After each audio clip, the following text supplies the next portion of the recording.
sebetulnya koordinasi antara LPS dengan OJK itu sudah berjalan sebelum ada Undang-Undang Nomor 2 Tahun 2020. Kan ini sudah berjalan lama, jadi kita sudah punya koordinasi yang cukup baik, di mana kita saling bertukar informasi. Namun dalam situasi seperti sekarang ini, kan kita berjaga-jaga, mengantisipasi apabila terjadi katakanlah gangguan sehingga fungsi intermediasi perbankan itu terganggu. Nah, ini kita ingin jaga, karena kita tahu dalam program ekonomi pemulihan ekonomi nasional, biar bagaimanapun peran perbankan sebagai salah satu pilar untuk mendorong pertumbuhan ekonomi dan perkembangan ekonomi kita secara keseluruhan, ini sangat penting. Jadi ini tujuannya adalah agar jangan sampai sistem perbankan kita itu lumpuh.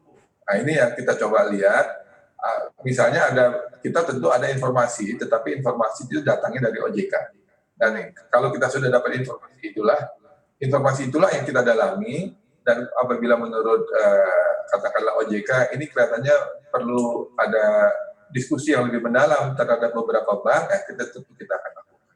Tapi sekali lagi intinya ini hanya peningkatan koordinasi sebetulnya. Karena koordinasi yang lama sudah ada, hanya situasinya yang sekarang tidak normal membuat kita menjadi lebih alert. Seperti itu.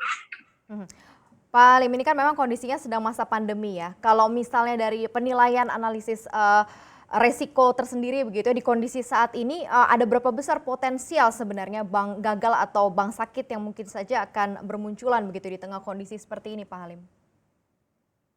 Ya, kalau kita melihat secara sistem, perbankan kita ini tentu kalau kita lihat data-datanya secara fundamental ya, apakah kondisi permodalan secara sistem, likuiditas, NPL, lalu kemudian profitability dari bank, itu semuanya masih dalam kondisi yang cukup baik.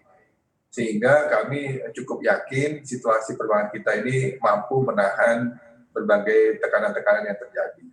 Namun seperti kita ketahui, yang namanya suatu sistem kan tidak istilahnya itu tidak mungkin seluruhnya itu sempurna. Nah ini kita coba menutup hal-hal yang ada kemungkinan bisa terjadi, kita coba melakukannya langkah lebih awal. Itu sebetulnya.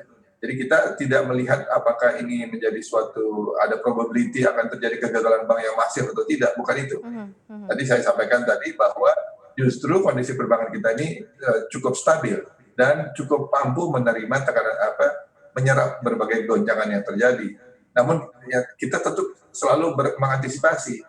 Kita tidak mungkin berdiam diri gitu ya. Kalau ada hal-hal yang kira-kira mengganggu, sesegera mungkin kita melakukan langkah-langkah antisipasinya. Itu sebabnya melalui Perpu inilah yang tadi saya sampaikan, LPS diberikan kewenangan untuk melakukan early involvement. Jadi ini kita sudah bisa melakukan pertukaran data. Kalau ada gejala-gejala bank itu makin buruk, tentu kita harus makin meneliti kembali bersama-sama dengan OJK. Itu sebabnya kita juga bisa melakukan pemeriksaan bersama. Jadi itu yang saya kira tujuannya di situ sebetulnya.